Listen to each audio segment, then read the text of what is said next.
1978 తర్వాత ఇన్నాళ్లకు పులివెందులలో భారత రాజ్యాంగం గెలిచింది. ఇన్నాళ్లు రాజారెడ్డి ఫ్యాక్షన్ రాజ్యాంగంతో విర్రవీగిన సైకోలని కూకటి వేళ్లతో సహా పెకిలించి వేశారు అక్కడి ప్రజలు. పులివెందుల నియోజకవర్గంలో సాగునీటి సంఘాల ఎన్నికలు ఏకగ్రీవమయ్యాయి. బీఎస్ఎఫ్ సైనికులు 24 గంటలు బోర్డర్ను కంటికి రెప్పలా కాస్తూ ప్రతిరోజు బోర్డర్లో సాయంత్రం 4 గంటల నుండి 5 గంటల 30 నిమిషాల వరకు ఎంతో ఆహ్లాదకరమైన ఆట పాటలతో బోర్డర్ సైనికులు మరియు భారత ప్రజలు దద్దరిల్లేటట్లు కనువిందుగా కనిపిస్తుంది ఆ దృశ్యాలు. మనకి వాళ్ళకి ఉన్న మధ్య గేటు వరకు వెళ్ళి మన సైనికులు ఛాలెంజ్ విసురుతూ వారు వేసిన విన్యాసాలు ఎంతో ఆశ్చర్యం. ప్రతి ఒక్కరూ భారతదేశం మీద భక్తిని, శ్రద్ధను, హావభావాలను వ్యక్తపరచవలసిందే. ఇక్కడ నుండి పాకిస్తాన్ ముఖ్య పట్టణం లాహోర్కు కేవలం 23 కిలోమీటర్లు. ఈ దృశ్యాలు ఆర్ఎంపీ వైద్యుల రాష్ట్ర కార్యనిర్వహణ అధ్యక్షులు జంగం జోషి సహకార భారత్ కార్యక్రమం కోసం అమృత్సర్ వెళ్లి వగాలో తీసిన చిత్రాలు కావ్య టీవీకి అందించారు. వీడియోలు చూడండి, ఆనందించండి. భారత్ కీ జై, మేరా భారత్ మహాన్. మీరు మీ ఇష్టం వచ్చినట్లు 30 ఏళ్ల నుంచి తర్వాత గత గవర్నమెంట్ వచ్చినప్పుడు మీరు ముఖ్యమంత్రి అయినప్పటి నుంచి కూడా ఎండిఓ ఆఫీసుల దగ్గర కూడా ఎలక్షన్ వస్తే పంచాయతీ ఎలక్షన్స్ జీపులు అడ్డబెట్టి కుర్చీలు వేసుకొని కూర్చొని మా కార్యకర్తలు కానీ మా లీడర్స్ ఎవరన్నా నామినేషన్ అయిపోతే నామినేషన్లు కూడా చించేసి ఈ రకమైన దౌర్జన్యాలు చేసిన తర్వాత మీరు దద్దమ్మలు, మేము కాదు. మా కార్యకర్తలు కానీ ఈరోజు మా కార్యకర్తలు కానీ మా నాయకులు కానీ మొత్తం అంతా కూడా హీరోలు. ఏ ఒక్కరు కూడా వైసీపీకి చెందినోడు ఎంఆర్ ఆఫీస్ కాడికి పోయి మేము ట్యాక్స్ కట్టుకోవాలని కానీ మేము నామినేషన్ వేయాలని కానీ ఒక్కడు ఎవడన్నా వచ్చినాడా? మీరు దద్దమ్మలు, మేము కాదు. గతంలో ఎవరిని రానియకుండా చేసిన దానికి అప్పుడు మీరు దద్దమ్మలే. ఈ రోజు ఎస్ మేము మీరు చెప్పిన దాంట్లో ఇది తప్ప ఒప్పని కాదు. ఎస్ మేము చేసినాం, మేము చేస్తాం కూడా. ఇంతవరకు 78 నుంచి మీరు నిర్మించుకునే సామ్రాజ్యాన్ని ఈరోజు మా కార్యకర్తలు, మా నాయకులు కూకటి వేళ్లతో సహా పెకలించి ఎవడే గాని నామినేషన్ గాని ట్యాక్స్ కట్టుకునేదానికి గాని ఎంఆర్ఓ ఆఫీసుకు వచ్చిన సందర్భం కూడా లేదు. ఒక్కసారి ఇక్కడ ఇదంతా ఎవరు పోటీ చేసేదానికి కూడా ఎవరు కూడా రాలేదు. కాబట్టి ఈ డొల్లతనం అంతా బయటపడతారని చెప్పి రాష్ట్ర వ్యాప్తంగా కూడా బాయ్కాట్ చేసిన వాళ్ళు తర్వాత మీరు దద్దమ్మలు. అవినాష్ రెడ్డి కావచ్చు, జగన్మోహన్ రెడ్డి కావచ్చు, మిమ్మల్ని మీ చేతగాంతనాన్ని పెట్టుకుని మున్సిపల్ కార్మికులకు పెంచిన మాస్టర్ పాయింట్లను తగ్గించాలని, అధికారుల వేధింపులు ఆపాలని సిఐటియు జిల్లా ప్రధాన కార్యదర్శి P Tejeswara Rao, AP municipal workers and employees federation జిల్లా ఉపాధ్యక్షులు అరుగుల గణేష్, జిల్లా ప్రధాన కార్యదర్శి ఎన్ బలరాం డిమాండ్. ఈరోజు నిధులు బంద్ చేసుకుని మున్సిపల్ కార్యాలయం దగ్గర ధర్నా కార్యక్రమం చేసాం. మా సమస్యల పైన గతంలో కూడా 3 మాస్టర్ పాయింట్లే ఉండేది, ఇప్పుడు 5 మాస్టర్ పాయింట్లు చేశారు. దానివల్ల ఇబ్బందులు కూడా మేము చెప్పిన అధికారులు పట్టించుకోవడం లేదు. మీరు ఎలాగైనా చేయాలని చెప్పి కలెక్టర్ కూడా మీరు చేయాలనుకునే ఎంహెచ్ గారు మధ్య డైరెక్ట్గా చెప్తున్నారు, నా వల్ల అవుతుంది, మీరు కంపల్సరీ చేయబోతు ఒప్పుకుంటుకుని ఎంహెచ్ గారు కూడా చెప్పడం జరుగుతున్నాయి. ఏ అధికారులు వచ్చినప్పుడు కూడా మాకు ఇంత ఇబ్బందులు పెట్టలేదు. ఈ అధికారులు వచ్చినప్పుడు చాలా ఇబ్బందులు పెట్టే పరిస్థితి కూడా మాకు అవుతున్నాయి. మహిళలకు కానీ, మగవాళ్ళకి కానీ, వర్కర్లకి పెద్దల దగ్గర నుండి కంపోస్ట్ కాలనీకి వెళ్ళాలంటే తెల్లారి 4:30-5 గంటలకు బళ్ళు దొరకడం లేదు, ఆటోలు దొరకడం లేదు. ఒక పక్క వెళ్ళి ఛార్జ్ కట్టి వెళ్ళాలంటే 30-40 రూపాయలు ఖర్చులు అవుతున్నాయి. చాలా ఇబ్బందులు పడుతున్నామని చెప్పినా కూడా పట్టించుకోలేదు. అలాగే ఆ మసర బండికి వెళ్ళినప్పుడు కుక్కలు కానీ, కోతులు కానీ మీద పడిపోతున్నాయని చెప్పినా కూడా అధికారులు పట్టించుకోవడం లేదు. మీరు ఎలాగైనా వెళ్ళాలి, వెళ్ళకపోతే ఒప్పుకోమని చెప్పి అధికారులు భయభక్తులు చెప్పి పనులు చేపిస్తున్నారు. అది అలాగే ఇప్పుడు క్యాబ్ పల్లెల కోసం కూడా ఇంటింటికి చెత్తలు ఆలేవి వేస్తున్నా మీరు తీసుకోవాలి, సెగ్రిగేషన్ చేయాలంటే 2 బండికి 2 ఉండాలి, అయినా ఒకరికే పంపిస్తున్నారు. వాళ్ళు చెప్పినట్టుగా చేస్తున్నాం. ఇంటికి వెళ్ళి చెత్త అడిగిస్తామంటున్నారు.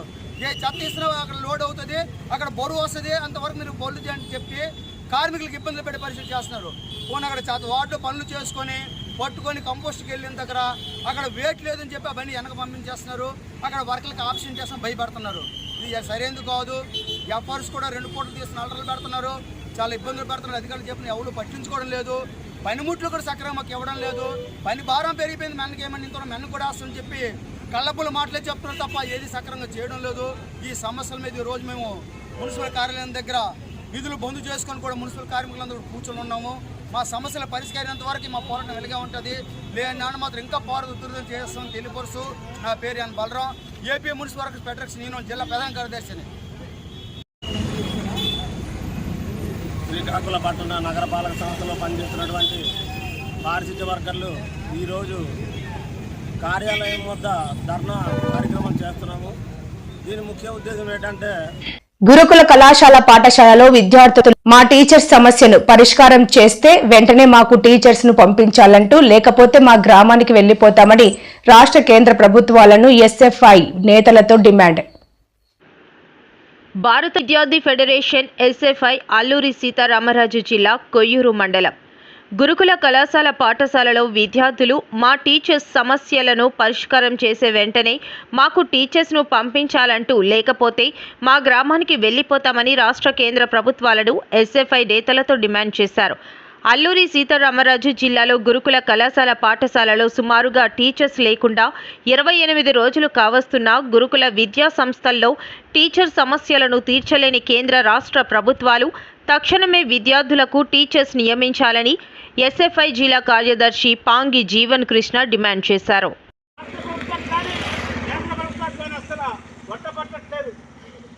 అంతేకాదు ఈరోజు మీకు కాస్మెటిక్స్ ఇస్తున్నారు కదా, ఒకప్పుడు ఇచ్చేవారు. మీకు చదివేటప్పుడు నూనె సబ్బులు అన్ని ఇచ్చేవారు. మీకు సంవత్సరానికి అంటే ప్రతి అయిపోయినప్పుడల్లా మీరే కొనుక్కోవాలి. మరి కొంతమందికి డబ్బులు ఉండొచ్చు, కొంతమంది డబ్బు ఉండొచ్చు. ఎంత ఇబ్బంది పడతారు బట్టలు. చాలా మందికి బట్టలు నల్లగా ఉన్నాయి, సబ్బులు ఉన్నాయో తెలియదు, తలకు నూనె లేదు. మరి అన్ని ఇబ్బందులు పడుతున్నావు లేదా? అందుకే ఛార్జీలు పెంచండి, వేరే ఛార్జీలు పెంచితే ఈరోజు మనకి అన్ని రకాలుగా బాగుంటాయని చెప్పేసి ఎస్ఎఫ్ఐగా డిమాండ్ చేస్తున్నాం. అలాగే కొన్ని హాస్టళ్ళు ఇంకా మన ఏజెన్సీ 11 మండలాల్లో బిల్డింగ్ లేకుండా ఉన్నటువంటి పాఠశాలనే మీకు తెలుసా? పాకల దగ్గర కట్టుకొని పాకలాలు సొంతం కట్టుకొని అక్కడే ఈరోజు టీచర్స్ చెప్తున్నారు. అంటే మన ఏ పేరు కాదు, మిగతా ఎంపీసీ స్కూల్ అని అలాగే మా మండల పరిషత్ జిల్లా పరిషత్ స్కూల్ అంటే అలా కొండ మీద ఉన్నటువంటి స్కూల్ ఇంకా పాకల దగ్గర వర్షం వస్తే అంతే సంగతి. అల్లూరి సీతారామరాజు జిల్లా కార్యదర్శి ఈరోజు మండల కేంద్రం గురుకుల పాఠశాల విద్యార్థులతో గేటుకు నిరసన చేయడం జరిగింది. ఎందుకనం చేస్తున్నామని, ఈరోజు నెల రోజులు టీచర్లు సమ్మెలు ఉంటే మా పాఠశాలలో మేము నెల రోజులు నష్టపోయాము. అందుకావున ఈరోజు రాష్ట్ర ప్రభుత్వం ఒకటే అడుగుతున్నాము, మా టీచర్ని పాఠశాల పంపాలి, హౌస్ హోస్టింగ్ టీచర్ అంటే రెగ్యులర్ చేయాలని ఈరోజు ఎస్ఎఫ్ఐ పూర్తిగా డిమాండ్ చేస్తున్నాము. మా ట్రైబల్ టీచర్లు ఏం పాపం చేశారు, ఏ పుణ్యం చేశారు, ఆ రోడ్డు కూడా ఉంచడం ఇది కరెక్ట్ కాదని ఈరోజు మేము ప్రశ్నిస్తున్నాము. కాబట్టి మా టీచర్ని వెంటనే పాఠాలు చెప్పించినట్టు చేయాలి, మా టీచర్ వెంటనే రెగ్యులర్ చేయాలి. లేకపోతే రాష్ట్రవ్యాప్తంగా మేము ధర్నా చేయడం సిద్ధంగా ఉంటాము. మా టీచర్లు కానీ లెసన్ మా పాఠశాల రాకపోతే విద్యాశాఖ మంత్రులు ఒకటే ప్రశ్నిస్తున్నాము, రాష్ట్ర ప్రభుత్వం ప్రశ్నిస్తున్నాము. అయ్యా మా టీచర్లకి. గాజువాకలో చోరీలకు తెగబడ్డ గజ దొంగను శుక్రవారం అరెస్ట్ చేశారు. సీసీ ఫుటేజ్ ఆధారంగా అనుమానిత వెహికల్ డీటెయిల్స్ ఎంక్వైరీ చేయగా మద్దాన జగదీష్ వివరాలు బయటపడ్డాయని క్రైమ్ డీసీపీ లతా మాధురి తెలిపారు. ఇది నాకు బాగా గుర్తుంది. ఇమీడియట్ గా ఇన్ఫార్మ్ చేశారు, ఎఫ్ఐఆర్ చేసి సీన్ కి వెళ్ళిపోయారు. వెళ్లి సీసీ ఫుటేజ్ ద్వారా ముద్దాయిని ఇమీడియట్ గా ఐడెంటిఫై చేశారు. ఒక వెహికల్ మీద అంటే అక్కడికి లోకల్ గా కొంచెం స్ట్రేంజర్ గా ఉన్న వ్యక్తి సస్పీషియస్ గా ఉన్నాడు అనేసి ఆ ఫుటేజ్ ని ఐడెంటిఫై చేశారు. ఆ ఫుటేజ్ ద్వారా ఆ వెహికల్ ఎవరిదని ఆ రకంగా తీగలాగితే మొత్తం ఆ ముద్దాయి ఎవరని విత్ ఇన్ 1 day లో 24 hours లో ఆ ముద్దాయి ఎవరని ఐడెంటిఫై చేసి పట్టుకోవడం జరిగింది. వారు ఎక్కడికి ముద్దాయి ఎంత దూరం మారిపోయినా సరే వాడిని పట్టుకున్నారు.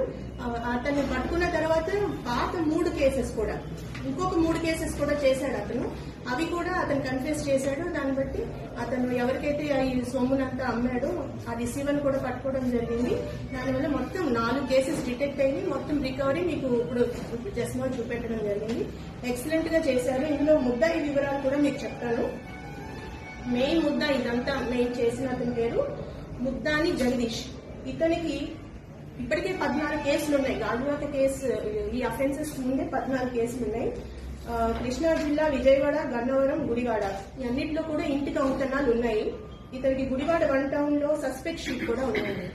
ఇతను ఇన్ని అఫెన్సెస్ చేసిన వాడిని చాలా ప్రతిభ కనపరిచి సిఐ గారు అండ్ హిస్ టీమ్ చాలా క్విక్ గా పట్టుకొని మధ్యంతర బెయిల్ తో శనివారం ఉదయం జైలు నుండి విడుదలైన అల్లు అర్జున్ ముందు గీతా ఆర్ట్స్ ఆఫీస్ కు వెళ్లి అనంతరం జూబ్లీ హిల్స్ లోని ఇంటికి చేరుకున్నారు. ఆ తర్వాత మీడియాతో మాట్లాడుతూ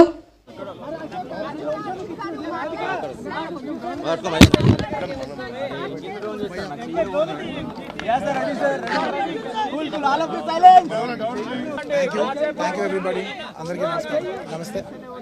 I like to first thank everybody from all over the country for all your love and support.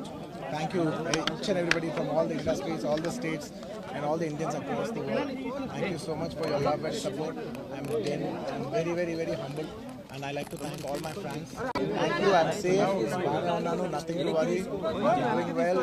Thank you very much. And I also like to tell that I'm a law-abiding citizen. I respect the law, and I will cooperate with them, and I'll do the needful. And very importantly, I would like to give my condolences once again to the family. It is very unfortunate that we went to watch a film. And there was an accident, that is totally unintentional. We went to watch a movie and due to an unfortunate accident, there's been a loss of a person. And we're always very sorry for whatever has genuinely happened.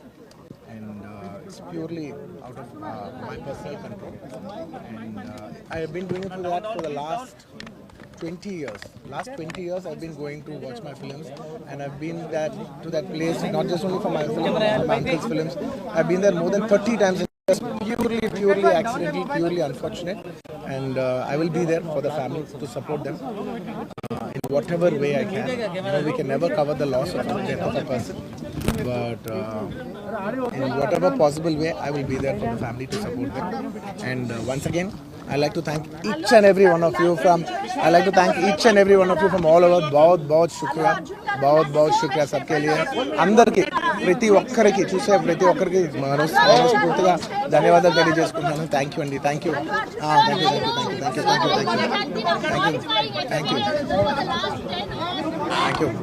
Your family also emotional as well. What do you have to say to the judicial system due to laws? Sir, do you think government is behind this? Thank you. No, nothing. I like to thank everybody. I'd like to thank everybody for their love and support. Sanjay theatre వద్ద తొక్కిసలాట కేసులో jail నుంచి విడుదలై ఇంటికి వచ్చారు అల్లు అర్జున్. తాజాగా ఆయన్ని దర్శకులు కె రాఘవేంద్రరావు, వంశీ పైడిపల్లి, కొరటాల శివ, నిర్మాతలు దిల్ రాజు, రవి, హీరోలు విజయ్ దేవరకొండ, ఆనంద్ తదితరులు కలిశారు.